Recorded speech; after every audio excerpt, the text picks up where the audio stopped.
अनपढ़ इंसान की औलादे तेजस्वी यादव की हैं। राबड़ी देवी अनपढ़, लालू प्रसाद अनपढ़, ये साले सब अनपढ़ की औलाद है जिन्होंने किताब नहीं। लालू प्रसाद ने अनपढ़ता के नाम पर क्या कर रहा है? कॉलेज में राजनीति करी है, गुंडागर्दी करी है। साला वो आज देश की राजधानी, पूरे भारत की राजधानी को चला रहा है। बथनिया टोला नरसंहार हुआ था, सिनारी हत्याकांड हुआ था। होता क्या था, लोअर कास्ट को समझाया जाता था कि तुम माओवादी बनो और अपर कास्ट को मारो, और अपर कास्ट को समझाया जाता था कि तुम बाबू साहब और रणवीर सेना बनाओ और मारो इनको।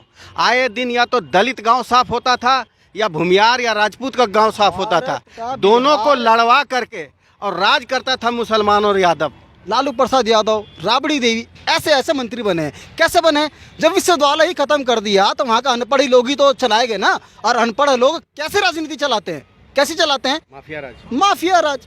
मारो, गोली मारो, अपने अंडर में करो, मारो, काटो, पीट 2 सालों। जब तक आप चापलूस हैं, जदयू आरजेडी पकड़े हुए हों, आपको कुछ नहीं होगा। चाहे आप भूमियार हों, राजपूत हों, दलित हों, आपको कुछ नहीं होगा। तो ये एक खतरनाक खेल है, लोकतंत्र की हत्या है। ममता बनर्जी और ये माफिया का राज है बेसिकली। 25 में जब विधानसभा चुनाव होगा, चूंकि बांग्लादेशी वोटर वहां कट जाएगा एनआरसी लगा के, तब इन आरजेडी और जदयू का बेस वोटर खत्म हो जाएगा और 2-4 इनकी अपनी जाति वाले रह जाएंगे और बाकी 80% तो कोई और है ना जी, वो संभाल लेंगे। तेजस्वी यादव पालतू कुत्ता भी नहीं है। पालतू कुत्ता तो लालू प्रसाद यादव है, राहुल गांधी है, नीतीश कुमार है। ये थाली है। अगर ये खाना भी होते ना, थाली का अगर खाना भी होते तो भी हम हजम कर। मौजूदा जो सरकार है वो असंवैधानिक है, क्योंकि ये लड़ा था भाजपा के साथ। जनता ने जनादेश भाजपा और जदयू को दिया था और ये तोड़ करके भाग गया। तो इसमें क्या होता है, इसमें क्या करना चाहिए कि राष्ट्रपति जी एक अध्यादेश जारी करके एक कानून बनाएं कि अगर तुम किसी के साथ है, अगर भागेगा तो तुम्हारी सदस्यता रद्द हो। बिहार की जनता बिल्कुल ठीक है, लेकिन वहाँ के नेता इतने घटिया हैं कि जनता का जनादेश का हमेशा अपमान करते हैं। कभी इधर से उधर भागेंगे, कभी इधर से उधर, लेकिन ये खेल अब खत्म होने वाला है। 24 में जैसे ही मोदी सरकार तो आएगी 400+ और एनआरसी लगाएगी, और बांग्लादेश घुसपैठिया जो कटिहार वगैरह साइड में जो घुसा हुआ है, जो मेन आरजेडी का वोटर है, वो सब छट जाएंगे। वो छटते ही आरजेडी 15-20 सीट में सिमट जाएगी। तेजस्वी यादव यादव के नेता नहीं है, वो यादव खुद नहीं है। मतलब खुद अपने आप को पहचाने, अपने पैतृक को पहचाने कि वो क्या है। हाल में मेरा दोस्त है स्वरूप चटर्जी, उसने फ़ोन किया, बोला क्या हुआ? बोला हम लोग पूरा फैमिली भाजपा में थे, रात को दरवाज़ा में बम मारा। मतलब सुबह क्या किया? बोला सुबह जान बचाने के लिए टीएमसी ज्वाइन कर लिए। ये हो रहा है। वही माहौल आपके बिहार में लड़ते हो किसी और के साथ, भाग जाते हो किसी और के साथ। ये जनता को बेवकूफ़ बना रहे हैं और ये पिछले 10-15 साल से ये नीतीश कुमार बेवकूफ़ बना रहे हैं। बिहार में एक जो कहा जाता है कि नीतीश कुमार ने शराब बंद किया है, अब कितना बंद है वो तो आप लोग को भी सच्चाई पता है, लेकिन शराबबंदी वाले बिहार में ऐसा कहा जा रहा है। जब मनीष कश्यप जा रहे थे तो उन्होंने कहा कि उसके अंदर गांजा मिल रहा है। तो एक जेल के अंदर शराबबंदी वाले राज्य में गांजा मिलना, ये कितना सही है? उसमें मैं बाद में आऊँगा। मैं ये कहना चाहता हूँ कि यहाँ से ये कहना कि बिहार में ये हो जाएगा या कुछ कर लो, मेरा ये कहना है कि जो बिहार में रहता है उससे जाकर के पूछिए कि सत्ता पक्ष के खिलाफ क्या वो बोल सकता है? नहीं। दिल्ली में रह कर के तो लोग बहुत बोल देंगे, लेकिन वहाँ जो रहता है अगर वो सत्ता के खिलाफ बोलेगा तो निश्चित रूप से उसे एनएसए लगेगा, पता नहीं क्या क्या लग जाएगा। मौजूदा जो सरकार है वो असंवैधानिक है, क्योंकि ये लड़ा था भाजपा के साथ। जनता ने जनादेश भाजपा और जदयू को दिया था और ये तोड़ करके भाग गया। तो इसमें क्या होता है, इसमें क्या करना चाहिए कि राष्ट्रपति जी एक अध्यादेश जारी करके एक कानून बनाएं कि अगर तुम किसी के साथ है, अगर भागेगा तो तुम्हारी सदस्यता रद्द हो जाएगी। क्योंकि ये जनता के साथ एक धोखा है, पूरे 5 साल के लिए धोखा है। आप लड़ते हो किसी और के साथ, भाग जाते हो किसी और के साथ। ये जनता को बेवकूफ़ बना रहे हैं और ये पिछले 10-15 साल से ये नीतीश कुमार बेवकूफ़ बना रहे हैं। इनका यही है। रहा मनीष कुमार का, तो मनीष कश्यप के साथ जो हो रहा है बिल्कुल गलत हो रहा है। बिहार में जो रहते हैं उनसे जाके पूछिए। आप बात करते हैं बिहार की, बंगाल की स्थिति मैं बताता हूँ, बिहार का भी बताऊँगा। बंगाल में मेरा दोस्त है स्वरूप चटर्जी, उसने फ़ोन किया, बोला क्या हुआ, बोला हम लोग पूरा फैमिली भाजपा में थे, रात को दरवाज़ा में बम मारा, मतलब सुबह क्या किया, बोला सुबह जान बचाने के लिए टीएमसी ज्वाइन कर लिए। ये हो रहा है, वही माहौल आपके बिहार में है। आप जैसे जुबान खोलिएगा आपको ठिकाने लगा दिया जाएगा। और जब तक आप चापलूस हैं, जदयू आरजेडी पकड़े हुए हों, आपको कुछ नहीं होगा। चाहे आप भूमियार हों, राजपूत हों, दलित हों, आपको कुछ नहीं होगा। तो ये एक खतरनाक खेल है, लोकतंत्र की हत्या है, ममता बनर्जी और ये माफिया का राज है बेसिकली। आप इस चीज़ को समझिए। यहाँ से रह कर के लोग बोलता है कि हम एनएसए कर देंगे, लगा दो कुछ। अरे वहाँ रह कर के बोल के दिखाओ ना कि एनएसए लगा के दिखाओ। अरे 2 मिनट में उठा लेगा, 2 मिनट में। कह रहे हैं कि सत्ता के खिलाफ बिहार में कोई नहीं बोल सकता है, तेजस्वी यादव के खिलाफ कोई नहीं बोल सकता है। कितना सच्चाई? देखिए, ये ना सच्चाई सच है। आप अगर बिहार में अगर रहते हैं, अब बिहार की अगर राजनीति समझे, तो अगर आप जाने, अगर आप थोड़े बहुत पढ़े लिखे हों, और बिहार की जनता, भारत की जनता अगर पढ़ी लिखी हो, मैं इंडिया तो नहीं कहूँगा, भारत कहूँगा, भारतवर्ष की सबसे पहली राजधानी बिहार रही है, मगध। आप मानते हो या चाइना मानते हो, पाटलिपुत्र बिहार रही है।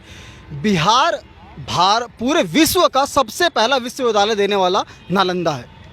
बिहार के साथ किया क्या गया, सबसे पहले वहाँ की पढ़ाई ख़त्म करेगी। अब पढ़ाई ख़त्म करने के साथ आप जानते हो ना वहाँ की कैसी हुई है।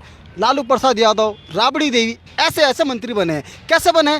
जब विश्वविद्यालय ही खत्म कर दिया तो वहाँ का अनपढ़ ही लोग ही तो चलाएंगे ना। और अनपढ़ लोग कैसे राजनीति चलाते हैं? कैसे चलाते हैं? माफिया राज।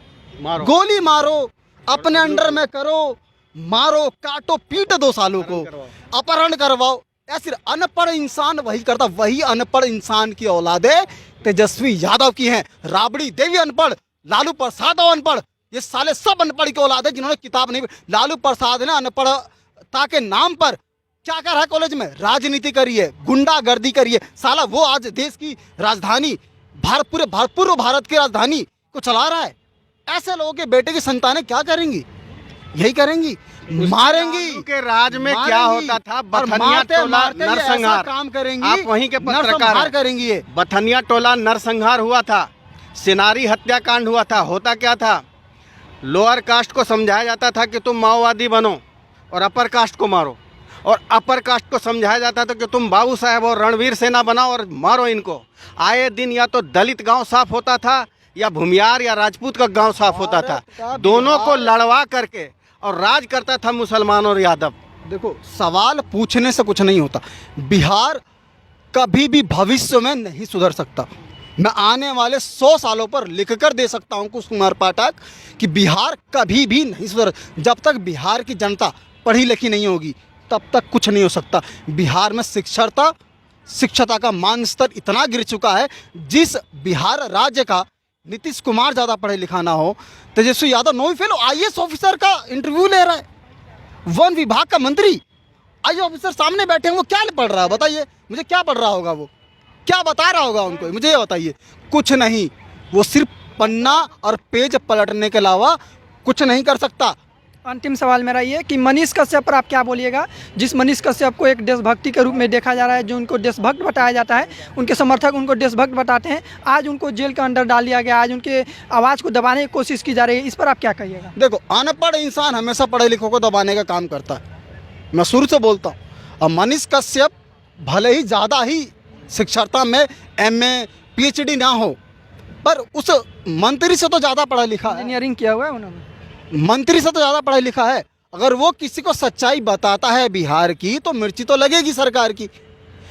उस इंसान का पुल के बारे में जो बता दिया ना, ये पुल ढहने वाला और गंगा जी में ढह गया, ये सबसे बड़ा मिर्ची उनको लगा। रहा बिहार का जनता का बुद्धिमत्ता, तो बुद्धिमत्ता में कमी नहीं है। आप देखिए कि NDA को वहाँ 39 सीट मिला। ये सबसे बड़ा स्ट्राइक रेट मोदी जी का। 40 में 39 किसी राज्य में नहीं मिला, यूपी का भी नहीं। यूपी में अगर स्ट्राइक रेट जोड़ेंगे तो 80 में सिर्फ 64 मिला, तो उतना स्ट्राइक रेट नहीं था। बिहार के लोग बड़े प्रबुद्ध हैं, सेंटर में हमेशा मोदी जी को चुने हैं। उससे पहले भी अगर 14 में देखें तो उस समय भी मोदी जी का 33 सीट था। यहाँ तक कि बिहार ने भाजपा और नीतीश को चुना था। बिहार की जनता बिल्कुल ठीक है। लेकिन वहाँ के नेता इतने घटिया हैं कि जनता का जनादेश का हमेशा अपमान करते हैं। कभी इधर से उधर भागेंगे, कभी इधर से उधर, लेकिन ये खेल अब ख़त्म होने वाला है। 24 में जैसे ही मोदी सरकार तो आएगी 400+ और NRC लगाएगी, और बांग्लादेश घुसपैठिया जो कटिहार वगैरह साइड में जो घुसा हुआ है, जो मेन RJD का वोटर है, वो सब छट जाएंगे। वो छटते ही RJD 15-20 सीट में सिमट जाएगी। जदयू समाप्त लगभग हो चुकी है। उस स्थिति में भाजपा बहुत तेज़ी से ग्रो करेगी। 24 में तो 40 में गारंटी लेता हूँ, इतनी प्रबुद्ध जनता है। 25 में जब विधानसभा चुनाव होगा, चूंकि बांग्लादेशी वोटर वहां कट जाएगा NRC लगा के, तब इन RJD और जदयू का बेस वोटर ख़त्म हो जाएगा और 2-4 इनकी अपनी जाति वाले रह जाएंगे, और बाकी 80% तो कोई और है ना जी, वो संभाल लेंगे। अच्छा, ये बताइए कि मतलब ऐसा मनीष कश्यप बोल रहे थे कि तेजस्वी यादव खुद को यादव का नेता बताते हैं, लेकिन वो यादव के लिए भी काम नहीं करते हैं। एक जगह कहीं यादव का मर्डर हो जाता है, वहाँ भी वो कुछ नहीं बोलते हैं, उसकी मदद नहीं करते हैं। तो आपको क्या लगता है कि तेजस्वी यादव यादव के ही नेता हैं? तेजस्वी यादव यादव के नेता नहीं है, वो यादव खुद नहीं है। मतलब खुद अपने आप को पहचाने, अपने पैतृक को पहचाने कि वो क्या हैं। वह जो इस्लाम की बातें रट रहे हैं, अगर आज एक वहाँ पे कोई, मैं इंसानियत पे भेदभाव नहीं करता, पर इस सच में भेदभाव की बात होती है कि एक जगह यादव मारा जाए, आप पूछने भी नहीं जाते हैं, पर एक तरफ एक इस्लामिक बंदा मारा जाए, आप वहाँ पे परिवार लेके पहुँच जाते हैं। आप वहाँ पे तो ईद मनाने चले जाते हैं, पर आप वहाँ पे नहीं जाते जहाँ पे एक त्यौहार की बात, जहाँ पे आपकी अपनी माता, आपके पैतृक, आपके परदादा मनाते थे, वहाँ तो आप नहीं जाते। मनीष यादव, मनीष कश्यप जो है, इनको अपना असलियत दिखा रहा है, इसलिए इनको मिर्ची लग रही है और लगनी भी चाहिए। पर लगने का मतलब ये नहीं आप किसी की इंसानियत की या किसी मानव की आप आज़ादी छीन ले। वो वही काम कर रहे हैं। अभी 2 दिन पहले एक वीडियो वायरल हो रहा है जिसमें ये दिखाया जा रहा है कि नीतीश कुमार जाकर मतलब दरगाह में चादर चढ़ा रहे थे। इस पर गिरिराज सिंह ने कटाक्ष भी किया और ये कहा है कि चादर चढ़ाने से कोई प्रधानमंत्री नहीं बन जाएगा। इसको आप किस तरह से देखते हैं कि जब कोई रामनवमी का जुलूस होता है वहाँ पे कोई नेता नहीं दिखते हैं, वहाँ पे तेजस्वी यादव नहीं दिखते हैं, नीतीश कुमार नहीं दिखते हैं, और बड़े प्रेम से कोई दरगाह पर जाकर अगर चादर चढ़ा रहे तो इसको आप किस तरह से देखते हैं? देखिए, आजकल ये मिल गए हैं इंडिया में, INDIA, इंडिया तो मैं पूरा नहीं कहूँगा, डॉट लगा कर है, सबकी अपनी अपनी राजनीति है। ये जो आजकल रहे हैं वो इंदिरा गांधी और ये ना एक कांग्रेस की राजनीति चल रहे हैं बस, और कुछ नहीं है। देखिए, बात राजनीति की अगर आती है तो ये सब में एक थाली के चट्टे बट्टे हैं, जबकि सो की सबसे बुरी बात होती है आप एक राज्य के राजा की तरह काम करते हैं। आप किसी पार्टी के पालतू कुत्ते नहीं हैं, और ये पालतू कुत्ते की तरह ही काम कर रहे हैं, और इनका बेटा पालतू कुत्ता भी नहीं है, कुत्ते की थाली है। मैं सच बता रहा हूं आपको, तेजस्वी यादव पालतू कुत्ता भी नहीं है। पालतू कुत्ता तो लालू प्रसाद यादव है, राहुल गांधी है, नीतीश कुमार है। ये थाली है। अगर ये खाना भी होते ना, थाली का अगर खाना भी होते तो भी हम हजम करते कि चलो कुत्ते के पेट में जा रहा है। थाली कुत्ते के पेट में नहीं जाती, थाली लात मार के हटा दी जाती है। ये वही थाली है। बाकी आप इस वीडियो पर क्या सोचते हैं, इस वीडियो पर भी आप अपना प्रतिक्रिया जरूर दीजिएगा। मेरा नाम दीपांशु कुमार सिंह है और आप हमें न्यूज़ अपडेट बिहार पर और छपरा अपडेट पर देख रहे थे। बहुत बहुत धन्यवाद।